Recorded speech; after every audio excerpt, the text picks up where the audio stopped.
జగన్మోహన్ రెడ్డి రప్ప డైలాగ్ను ప్రెస్ మీట్లో చెప్పి సాయంత్రం బెంగళూరు వెళ్లిపోయారు. ఆయన ఏపీకి వచ్చి 3 రోజుల్లో కావలసినంత అలజడి రేపి క్యాడర్ లీడర్లను కేసుల్లో ఇరికించి 1-2 ప్రాణాలు పోవడానికి కారణమయ్యి తన దారిన తాను వెళ్లిపోయారు.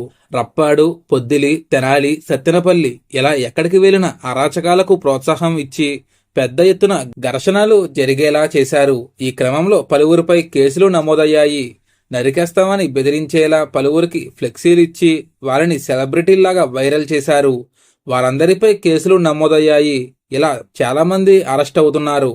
నిజానికి వారు అలా పోస్టర్లు వేయించలేదు. వారిపై ఉన్న నాయకుల కుట్రలకు వారు బలైపోతున్నారు. ఆ ఫ్లెక్సీలను అలా పట్టుకుని నిలబడాలని వారే చెప్పారు. ఇప్పుడు ఆ కుటుంబాలను ఎవరూ పట్టించుకోవడం లేదు. సత్తెనపల్లికి వెళ్లే టూర్లో 2 చనిపోయారు. వారి కుటుంబాలు దిక్కులేని వారయ్యారు.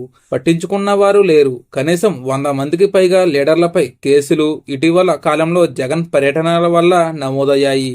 వారి పరిస్థితి దుర్భరంగా మారనుంది. కానీ జగన్ రెడ్డికి మాత్రం తన రాజకీయ ప్రయోజనాలు నెరవేరాయి కాబట్టి సైలెంట్గా వీకెండ్లో బెంగళూరులో ఖుషి అవుతున్నారు. మరి క్యాడర్ పరిస్థితి ఏమిటి? అసలేం జరుగుతుందో వైసీపీ క్యాడర్కు అర్థమవుతుందా? మరి దీనిపై మీరేమంటారో కామెంట్లో తెలియజేయండి. మరిన్ని వీడియోస్ కోసం మన ఛానల్ని సబ్స్క్రైబ్ చేసుకోండి. Thank you friends.